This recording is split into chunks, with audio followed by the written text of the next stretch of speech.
मानसवन्दित सुन्दरि माधवी चन्द्रसहोदरि हेममयी मुनिगणमण्डित मोक्षप्रदायिनि मञ्जुलभाषिनि वेदनुते पङ्कजवासिनि देवसुपूजित सद्गुणवर्षिणि शान्तियुते जय जय हे मधुसूदन कामिनि आदिलक्ष्मि सदा पालय माम्।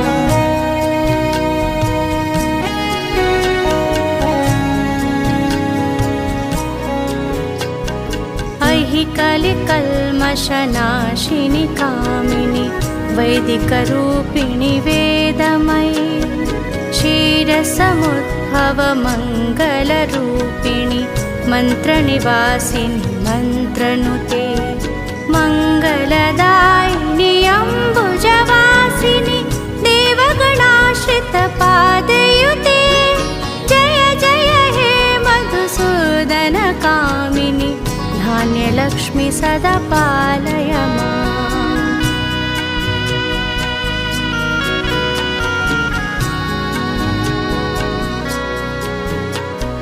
जय वरवर्णिनि वैष्णवि भार्गवि मन्त्रस्वरूपिणि मन्त्रमये सुरगणपूजित शीघ्रफलप्रद ज्ञानविकासिनि शास्त्रनुते भवभयहारिणि पापविमोचिनि साधुजनाश्रित पादयुते जय जय हे मधुसूदन कामिनि धैर्यलक्ष्मि सदा पालय माम्।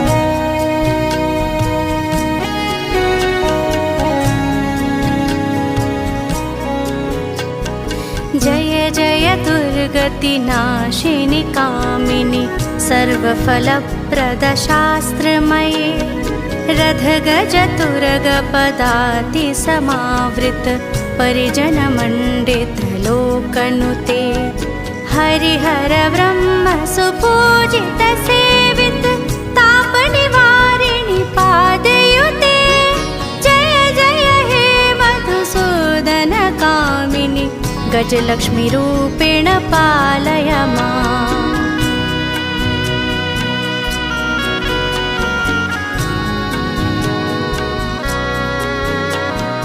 अहि खगवाहिनि मोहिनि चक्रिणि रागविवर्धिनि ज्ञानमये गुणगणवारिधि लोक